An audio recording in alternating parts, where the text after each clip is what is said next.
Okay, so Phyllis, Daryl, thank you so much for joining this conversation. And again, I don't put it under the guise of it's a presentation or a webinar. It's really a conversation. I have so much information, knowledge, and thoughts that if you're a practicing person in operations or in business or wherever you're at, there are some things missing that I want to be able to share with you. And I did use the words helping people to have a successful lean year. And in the operations manufacturing space, we think about lean being operational efficiency, cost cutting, cost saving, waste elimination, and it is all of that.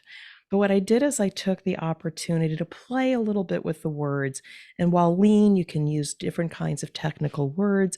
I decided today to talk about what was really missing. And in the area of lean, it is possible that you're missing in the area of leadership true efficiency in your operations, the right level of accountability and nurturing. So there you have it.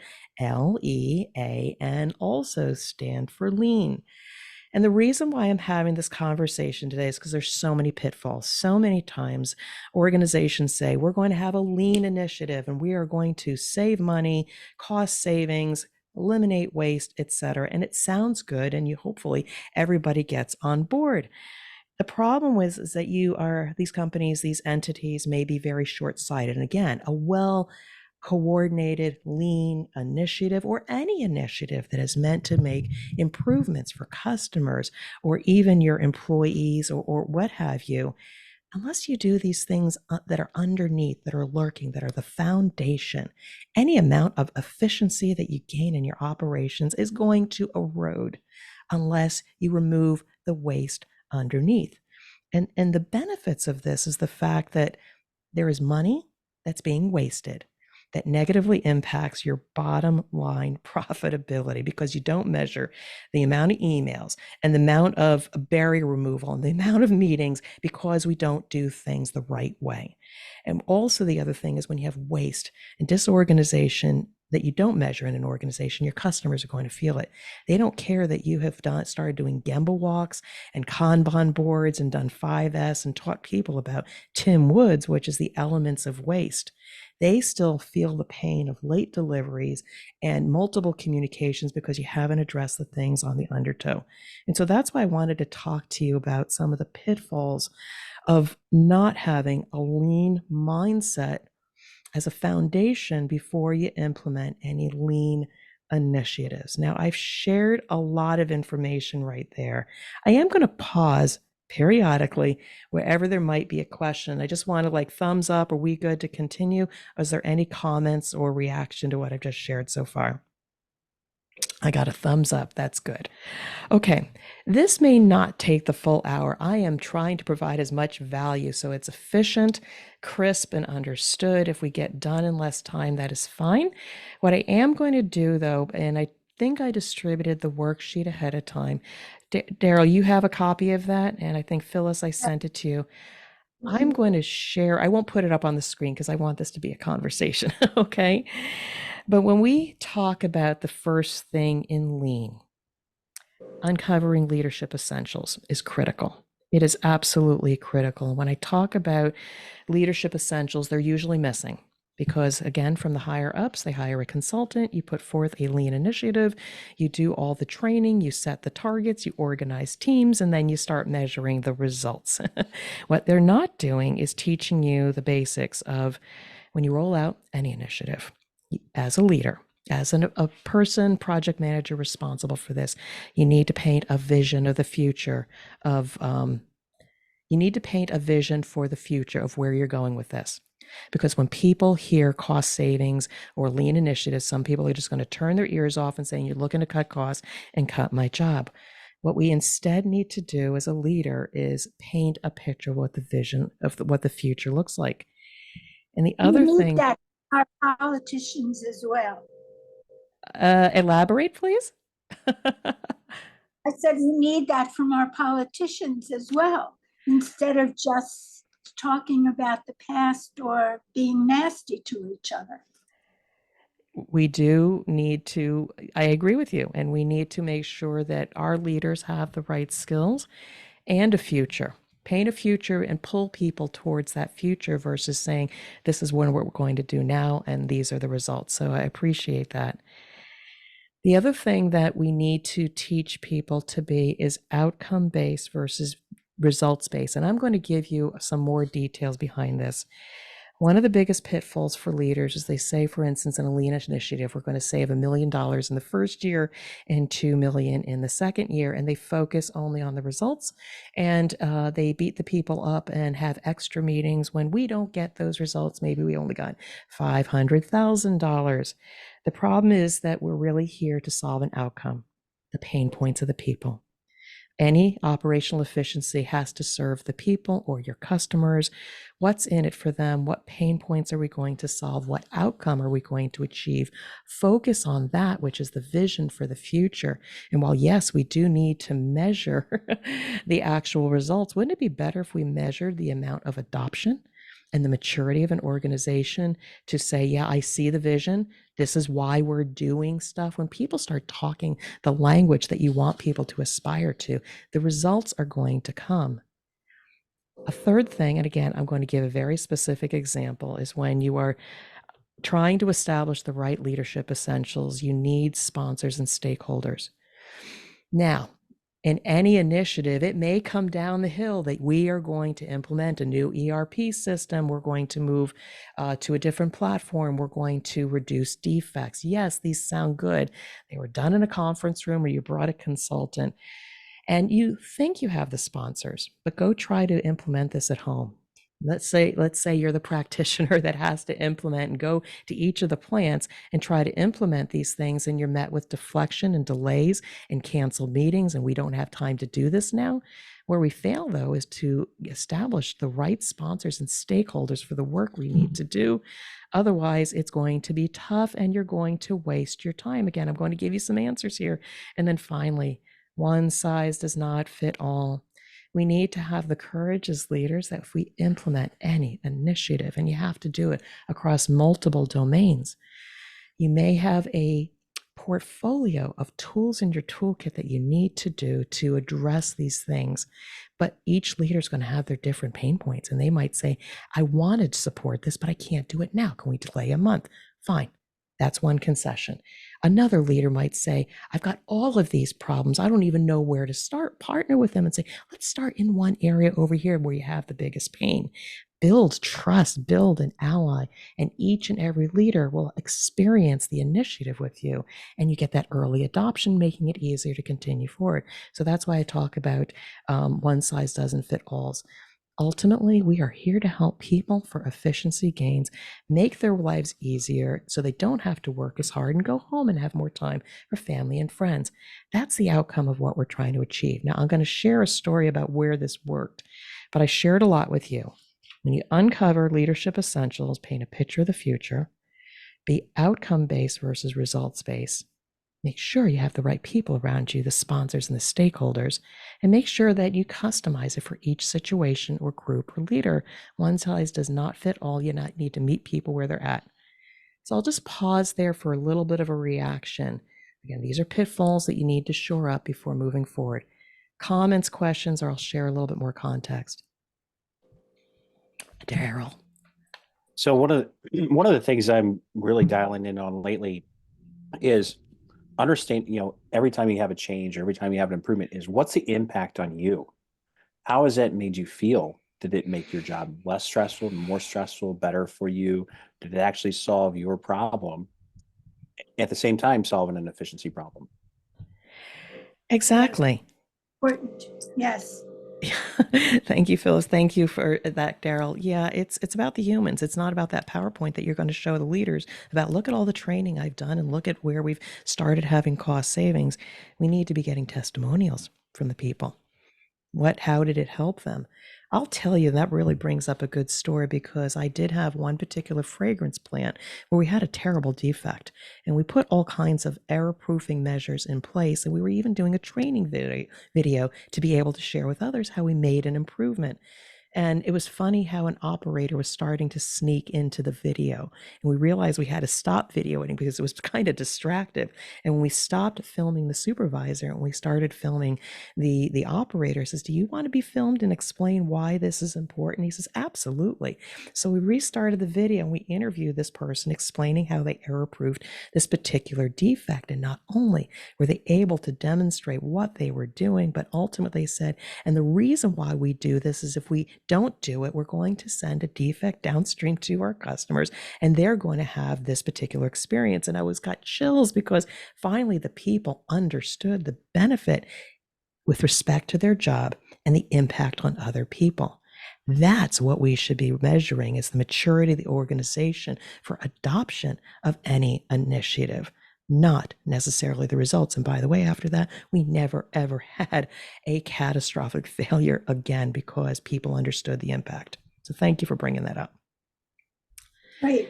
I think that it's so important that people understand why things are being done, why they're being asked to do them before they adopt them. Yeah, You and know, that I agree. And maybe, and Daryl brought this up, is the check-ins with the people. It may be we're got a project plan. We got to execute this thing. We got to get this thing going. But also then having those round tables, just Gemba walks, walking out on the floor. How did this change work? How do you feel about it? Does it make sense? Do you have any ideas? That's something you need to build into the schedules, making sure the people are whole. They see the benefit, the value, and to your point, Phyllis, understanding the why. Any other comments?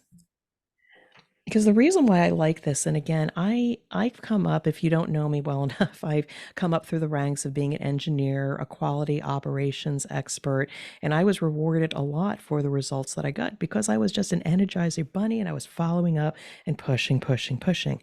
I find as we move up in our leadership that pushing is not going to get you the result, but it's how can we get people to adopt new initiatives and spending time with the people. Let some of the other subject matter experts do the technical work, but being a leader, spending time with people, build that into your schedule. Don't look for fast results because people don't move at the same pace that you want to. So that is something I realized. I did this while I was in a flavor role.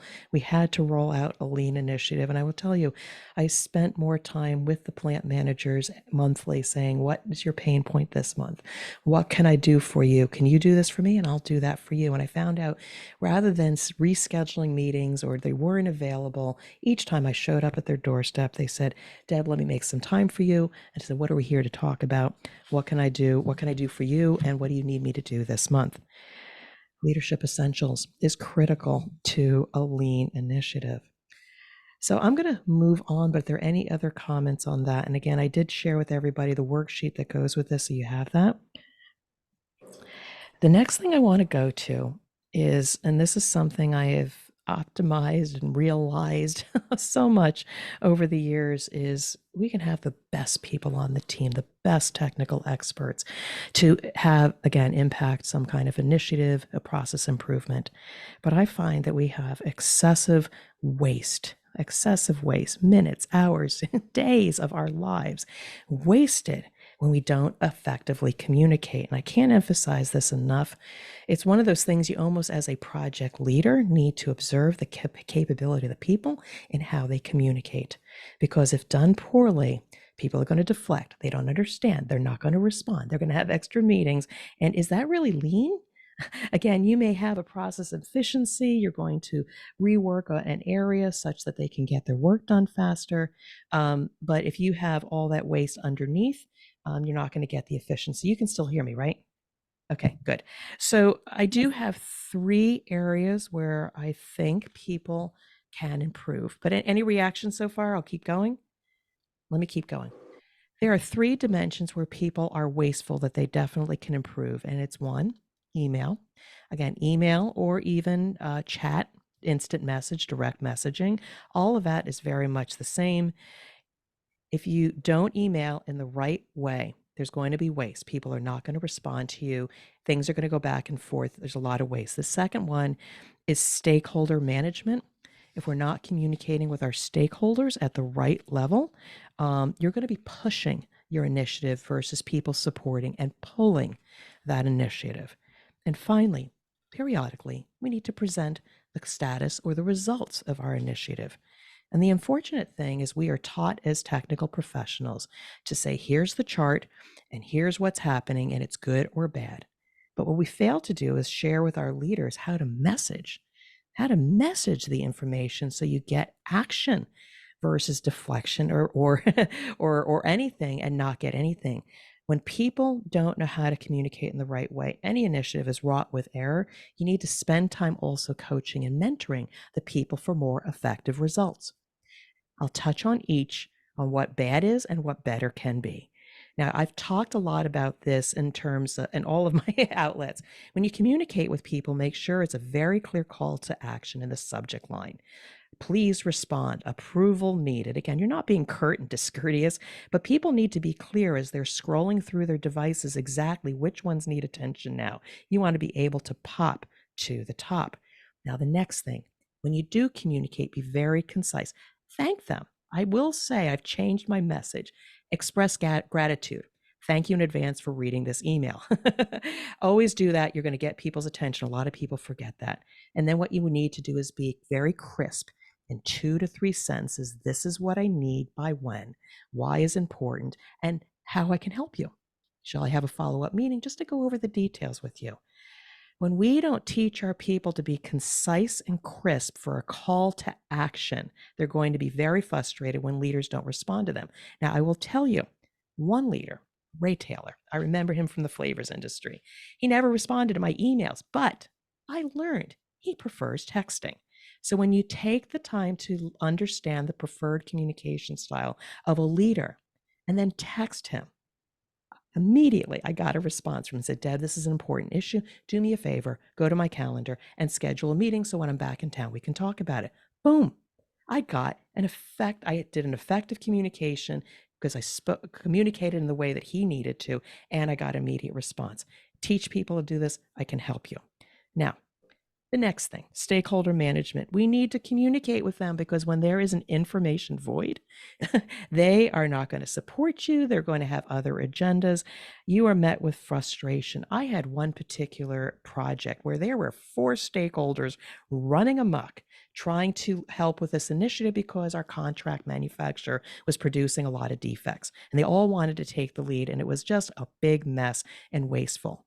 And I went to my boss at the time and says, if I'm going to lead this thing, we need to get all of our stakeholders on the right page. So this is, again, good project management. But if you are maybe having somebody on your team run an initiative and they're running up against all barriers, leaders aren't responding, perhaps we have not done a good job at identifying who are the stakeholders, who are the sponsors for this effort, and then get them all on the same page. Agree to what they're going to help us with when we have barriers. And also we need to keep them informed. We need to, the right cadence, weekly, monthly, keep them informed of the progress and let them know their contribution to this and where their support is valued. When stakeholders are supportive, you grease the skids for getting things done. I've seen this, and if you don't do it, it's very wasteful.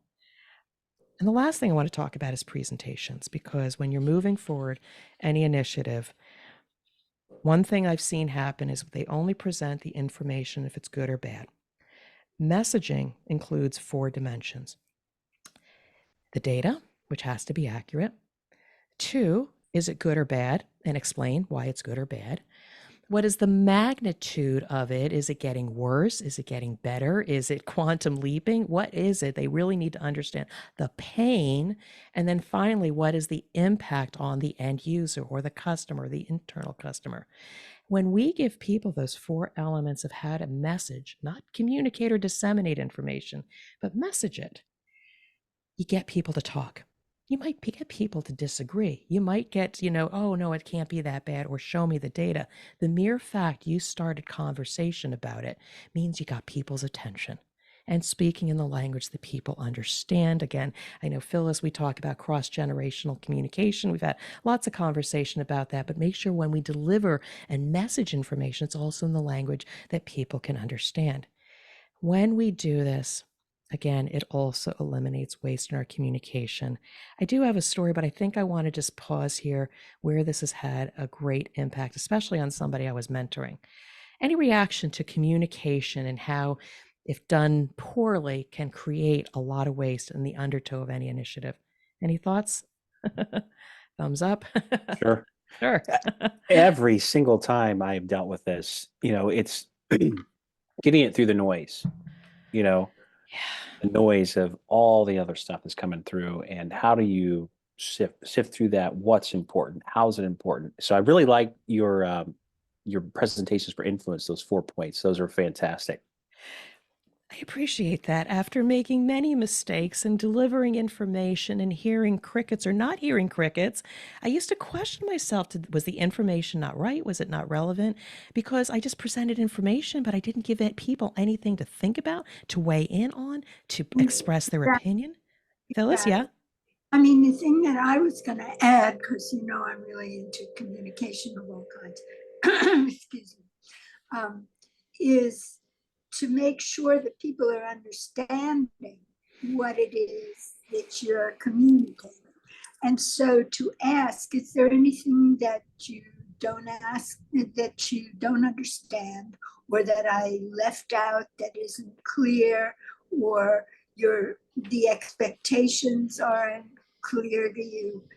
Because if you ask a question, you should get an answer if they're not really understanding. And, if people don't understand the expectations, they're just don't know what to do, or they may be doing the wrong thing.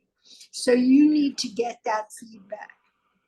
And it might be that people come from a different culture and they operate differently, or when they hear certain words or read certain words, they are not on the same wavelength as you are.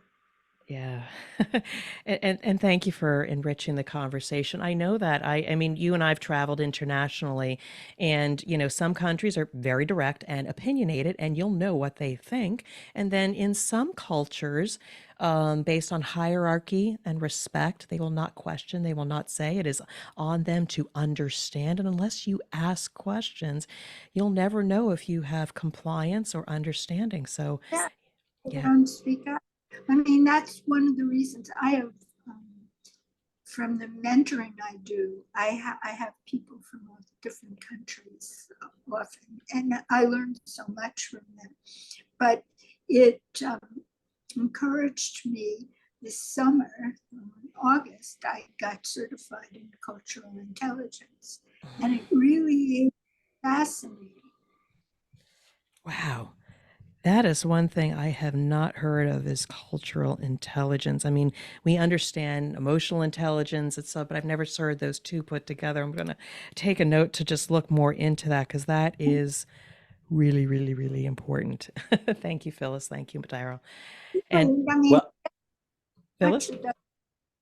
we have such a diverse population, and it's getting to be more and more. So I think it's especially important. You know what, that may be the third thing, one of the topics you and I talk about when we have you on my podcast again. So I'm making note of that. So, Daryl, you had another thought? I was going to say the other thing that comes out of that is I've had my quality teams do this, I've had my production teams do this, and they just report the news. I had this, my intelligence guys when I was in the military do the same thing. It's going to be 29 degrees today. Well, okay, so what does that mean? And so really kind of getting through those pieces of this is what this means, and this interpreting that data in a way that makes sense to whoever's going to take action on it. I can't agree with you more. And I'll tell you a quick story around this. I was mentoring a food safety specialist who had to go to the plant manager about the importance of a particular initiative, and she was very scared. And she's a very creative person, a visual person. We felt that grounding her in visuals, almost like a storyboard, to be able to express what the initiative is and why it's important and how we could help her, etc. When she got done, we had prepped a lot for this. She called me back and she was in tears because she said, he kept asking me a lot of questions about it. I felt like I wasn't prepared. We asked about this and he asked about that. And I said, this is a win.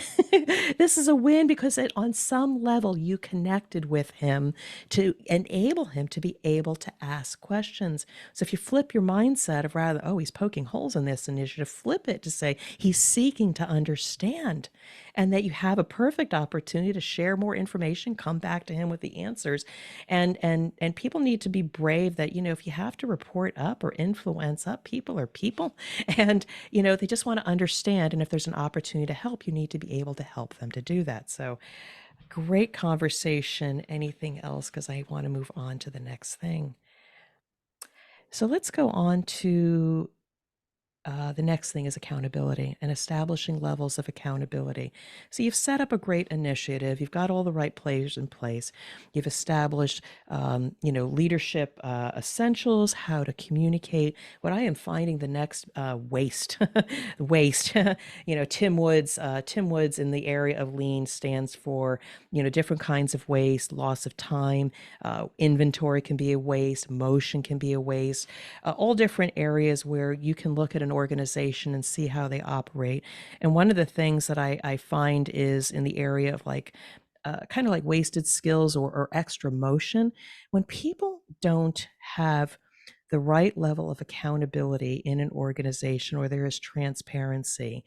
Sometimes people will think they are the decision makers, and maybe they should or shouldn't be making the decision makers. Sometimes people that are the loudest force things or make things happen when other people are really responsible for making things happen. And you can get into a real big mess. And what I find is a little bit of structure. Again, people think they have structure with any initiatives, but the three things that I find that are not done well and we need to do a better job on are the one-to-ones. The one-to-ones with the people that are responsible, the humans that are responsible for implementing these initiatives. You do need to have check-ins with them. I think I heard Phyllis say something about how do people feel, because if you just talk about how did today go, when am I going to get that report, you never have the opportunity to understand people's understanding of their level of accountability and their challenges. Part two, after you have one-on-ones, you need to have the right leadership cadences to keep them informed of the results. So if you are going on track, this is another way to keep them engaged and help to remove those barriers for you. Keep them informed versus them playing blind or I didn't know or I wasn't informed. And then this is a little bit on the tactical side as dashboards. Make it visible for people to understand what the status is and their accountability if a particular area of an initiative is in the red. Those leaders need to know how to ask the right question about what do you need? Is it resources? Is it adoption? Do you need money? Is there something else that's playing there? And the fourth thing in terms of accountability, and I came across this recently, and I'm so sorry I did, was trust but verify. Leaders may, and it's also a military thing as well, leaders may look at the information and the rank and file say everything is okay. They need to trust, but they sometimes say, can you share that data with me? Let's go walk and let's go see. Because I find some leaders get too comfortable in just being reported to, and they do not exercise or perform at the level of accountability. At the end of the day, the buck stops with them if they don't verify that things are actually happening well in this initiative. So again, I'll just repeat the levels of accountability where if we don't have this done right, again, it's going to destroy, delay, and part waste in any initiatives. Having meaningful one-to-ones, having the right cadence where leadership is informed and engaged in the effort, making it visible for them to see where things are or off track. And leaders do need to go out and verify that things are working, because maybe they've instilled a culture of fear for which maybe they won't know the truth. And I did encounter, and I'm actually in an assignment right now where for whatever reason, the leaders didn't verify, and now I have dropped in at a point of crisis. So any initial reaction to accountability in an organization that's necessary to eliminate waste. Otherwise, I've got some examples to share with you to kind of bring it home. Any response or reaction? A thumbs up. We got a thumbs up for that. So, quick thing about one-on-ones. We might have one-on-ones with our people, but so often it is wrought with just, let's talk to me about that report and how that initiative is going. And we rarely ask how people feel. I have a person who when I was the chief operations officer for a PR company, technically looked like they were doing the right thing. They were struggling a little bit. But when I asked them the question, how are they feeling? Because I saw something in their body language, they said, when I came on, I thought the job was going to be X. But instead, the job became Y. And I tried to perform to the level of expected for Y, but I have problems. I don't have the time to do it. And this is not what I signed up for. So that was a flag. I had to find out how they were. And ultimately, that person, we exited them from the business, but they are now doing something they are much more suited for. So as leaders, we need to have meaningful one-on-ones. When it comes to cadences and dashboards, I am right now in an assignment where they trusted the leader and they didn't. And I now have to make sure that we have quarterly management reviews and dashboards to be able to know if truly the systems are working as expected. Because they didn't, they wound up failing an audit. And in this area, an audit was really important to them because they need to be able to maintain it in order to maintain customer business. So when leaders in this organization did not have a regular cadence to be able to say, how is that initiative going? What do you need? What are the barriers? And by the way, verifying, they're at a point of crisis right now. Now, I'm going to help them to get out of the crisis, but you need to put emphasis on leadership accountability throughout any initiative and make sure people are supported. Any other reaction to that, please, Daryl? So the more I think about it, the one thing I don't see in your list in here, and you kind of touched on a little bit, was how do you raise issues and work together to solve them? Well, raising issues is easy. Will people listen? Or does the 4-H forum exist for people to feel safe and be able to elevate these things? Maybe you can give me a little bit of an example for me, a little bit of context. Well, so for an example, in my experience, in my previous experience we've talked about before, every single metric's on fire. There are 500 different things that are issues that are coming up all at the same time, and then prioritizing, working through those, and really communicating, this is the priority, this is where we want to focus our efforts at with limited resources and ability to do so. So it's all hands on deck to solve this one, and then we'll move iteratively to, A, B, C. Mm-hmm. Well, I do find, and I'm not sure I'll be able to completely answer this, context is important, but what I have found is when you don't know the truth, you're not sure, you might have implemented something new, and maybe people aren't raising the issues, you got to go to where the issues might exist. I did find, again, as a quality engineer, a quality manager, the power of just going to the floor, asking questions, watching people do their work. Hey, we just implemented this new process to error-proof, and I notice you're not following it. Help me to understand why, what's wrong. And I find that if people don't feel safe enough to have a voice to escalate, or they don't have a forum, maybe they have a staff meeting, but there's too many people around, they don't feel safe raising it, we can be the leaders that they need to be able to go out and ask questions. How is this process working? And then we become the conduit for their issues or concerns to raise them at a management meeting, a staff meeting. Let us be the voice that they may not be able to have. And then talk about how can we raise them? Do we start inviting the operators, the technicians, et cetera, to these forums and give them the time and space to say, how are things going? And not just, did you ship the stuff out yesterday? Tell us really, how are things going? It's a process. It's a process. So thank you for that. I'm going to keep going if there's nothing else on the A in lean in terms of accountability. But I am now going to move over to nurturing. The last letter in lean, L-E-A-N, is the nurturing. There's four dimensions to nurturing. And this is where we need to really spend time in people development. The 4 areas where I find that's really needed, again, in any organization, if you don't have it, you are missing an opportunity. You're going to have a lot of waste, is some form of mentorship, whether it's formal or integrated into the one-on-one process. That's number 1. When you do have one-on-ones, You must start with development kind of conversations. How do you feel? What do you need? What is missing? And then only then go on to the strategic topics and the tactical topics. And I've got a huge story around this one. And then thirdly, when you are monitoring and mentoring somebody's performance, the art of feedback is really messed up these days. People just say, "Oh, you're doing good, you're doing fine. Let me get back to you." There is no feedback. When I teach people how to disseminate feedback on what you should continue, start, or maybe change or stop, it can be done in the framework of positive, actionable items.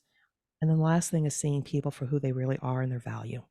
And they may be in a particular role now, but maybe they need to be in a different role in the future. And those are kind of the four things that we need to, as leaders, work on from a nurturing perspective to build the capability to support any initiative.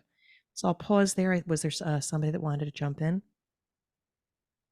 Yeah, I think, and I'm not an operations person, but from the communication, from the mentoring, from, all those aspects of it in creation, and, looking down the road, I've always been very future oriented about people as well as the business.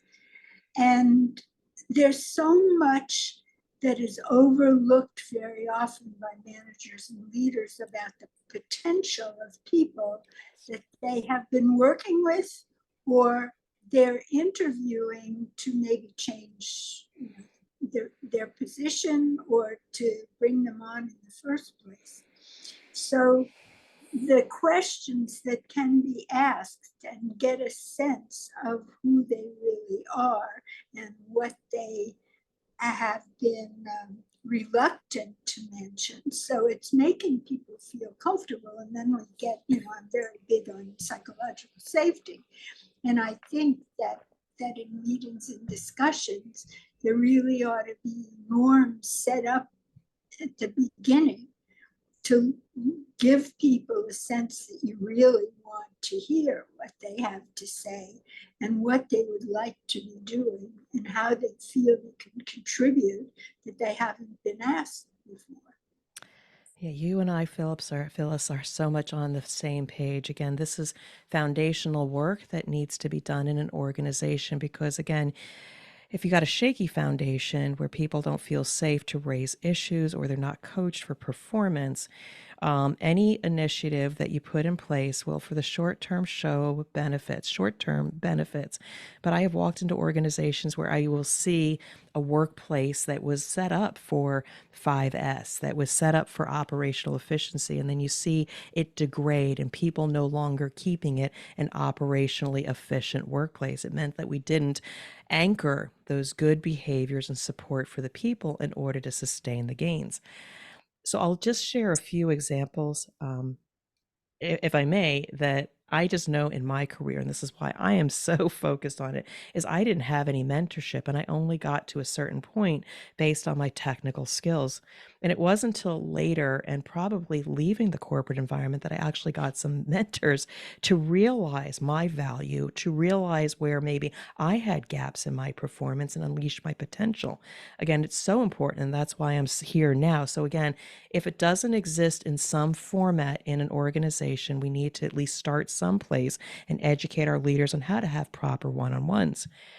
Now, another story I have with a particular person who was super smart. She worked for me, but she was just working hours and hours and hours and complaining. And what I realized was is she didn't have the skill to be able to articulate what the problem was. Why was she so busy? Why was she complaining? She's working hard and she's not getting any further. And when we got to help her again through coaching, through development, what is the problem that you're experiencing? She says, over time, I have just taken on this extra work when the accountability really relied someplace else, and I don't have enough time to spend with my customers. As soon as I got her to open her eyes and be able to articulate what the problem was, systematically, again, asking how she feels, focusing on the person, systematically, we were able to move those areas of accountability to the respective groups to the point where she was ultimately able to spend more value added time with customers. And she's since moved on. She's now a director at another company, but it's because of that time, because I saw her for who she was and the struggle she was having, she was able to move ahead. Again, providing mentorship can unleash potential. I'm not going to go so much into it, but when we teach our leaders to give feedback to people or at people to ask for feedback, I really harp on this, and I did not learn this from anybody else, but rather than saying you're doing fine, keep doing what you're doing, there is no value add in that because you've not been specific. When we articulate to people what should they continue doing because it's a superpower or strength, it's actionable. They'll say, I'll keep doing that. Thank you for that feedback.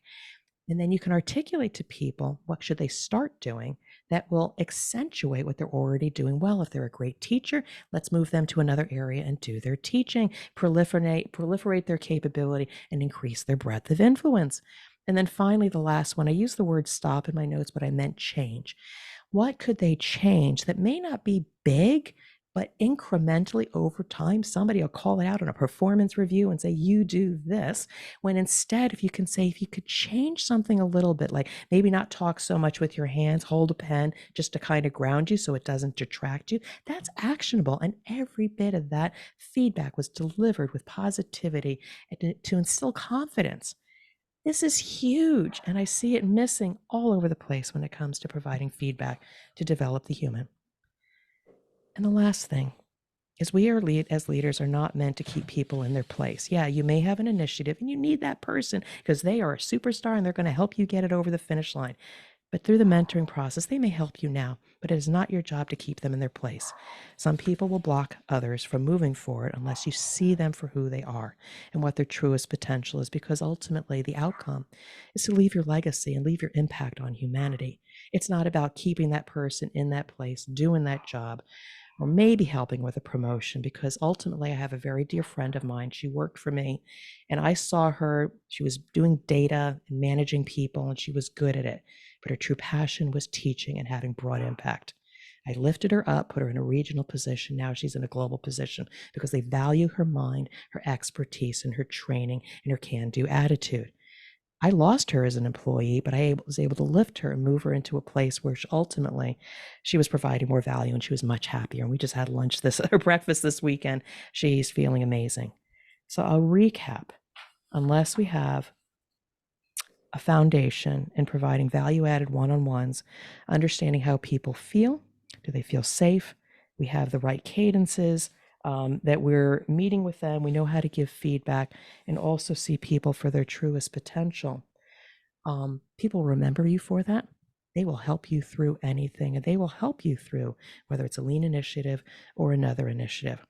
So I'll just pause there again from the human dimension about elevating people to achieve their greatest potential and having it through the mentorship, et cetera. So I'll just pause for any reaction there. Thumbs up. Yeah, It's I mean, what came to mind was from the opposite view in a way. Just for, I have all kinds of stories about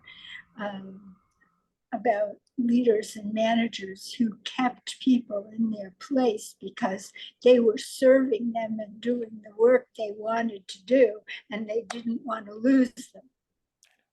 And so one of the things when I'm mentoring people, I see if there's any danger of that, even if it's not happening yet, is that to encourage people to feel free to speak up and say, there's these various other things that I would like to do.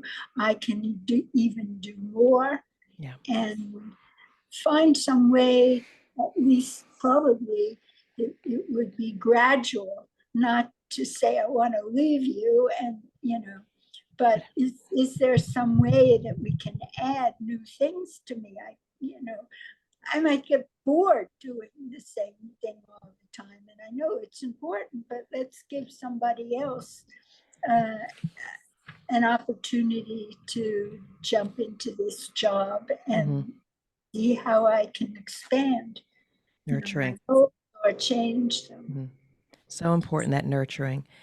Daryl, you had some thoughts or I was going to questions? say this, that your nurturing wraps in really well with the leadership that you started off with. And as a leader, we're stewards of the people that we have and the teams that we have. And it's our duty to manage that human capital, to bring those people, continue to mentor them, to continue to have good check-ins, to give good feedback for them, and to promote them and elevate them over time. So I think a good wraparound. Thank you for that. And thank you both for just kind of validating some of these things, that this content or information is valuable for others. Because one of the last things, and we'll start kind of winding this down here, is that then the thing that's sometimes missing is the courage for leaders to ask for help. They've got this big, lofty initiative that they need to put forward, and they know that maybe the culture is not right or the foundation is not solid. I'm just trying to get the word out to have the courage to ask for help, because maybe you know that something needs to be done differently about, building the leadership, the essential skills, the accountability, and the nurturing of your people, but maybe it's not your thing. You don't have the capability or capacity to do it. I try to encourage them, you be the one to ask for help, whether it's a coach or a fractional leader, or, somebody of like even Phyllis's background in multicultural, operations, et cetera, and things like that. Because it could be too late. You wind up in a crisis. You don't get the results because you weren't focusing on the outcome of building the essential skills for leadership in your organization. And so I will share just a couple things. It's not to tout my capability, but the fact that I've done this before. And yeah, you can struggle. I can push. I did have a lean initiative, a real lean initiative, where we needed cost savings. And we started out with about $500,000 a year, but we met our goal of $5 million. But I will tell you, when I go back and look at the plant, a lot of it is stuck, because I think what we did was right. We developed the leadership to sustain the gains, and also in the area of quality. I no longer could do it myself. I needed to change my leadership style. So I did a lot of mentoring and unleashing potential of some really smart people around me. And we were number 4 in the area of quality in 4 out of 4 regions. We ultimately got to number 2. And that was because I recognized that the foundation needed to be there I needed to have lean in order to support any lean type initiative. So ultimately, we need to eliminate waste. We need to help people with being more agile, productive, et cetera. And I find that LEAN are the keys to eliminating waste and having a more higher probability of success for any initiative that you have. So I'm going to pause there for any reaction. How do you feel? And maybe give you back a few more minutes, but I just want to say thank you for being so engaged in enriching the conversation. Any last thoughts from anybody or comments? Well, you certainly threw in or gave to us a lot of things to think about. There was a lot in this session.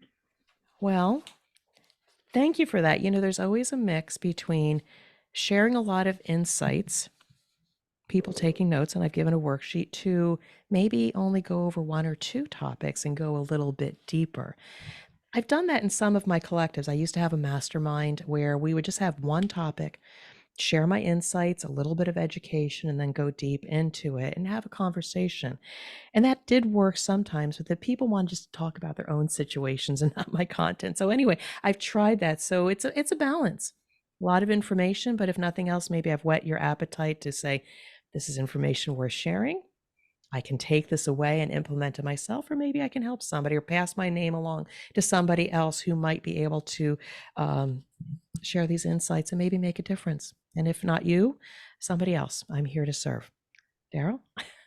I would say continue to beat the drum on people-driven, human-centric leadership. And I think this is a good primer for this is how you need to approach it. And we can go just like you can with Lean Six Sigma or any of the other tools. You can throw all the tools at it you want. They're always going to be situationally dependent, but you have to have a framework to start from. So I want to say thank you, Daryl, because just like you and I, Phyllis, we're all trying to reach people so that we can be able to help them. But what I am doing, just so you know, is last month and this month, all of my solo podcasts, and they also show up on YouTube, are all about this. It's January was mentorship month. This month is about being lean and agile. All of this stuff is being incorporated into that. But if it resonates, I might start beating the drum a little bit louder and more often around these areas. So appreciate that feedback. Thank you. We need more of it. We frankly need more of it. Thank you. It means a lot. Well, that's all I had to share today. Hopefully, it was helpful. If you didn't get the worksheet, I can send it to you again.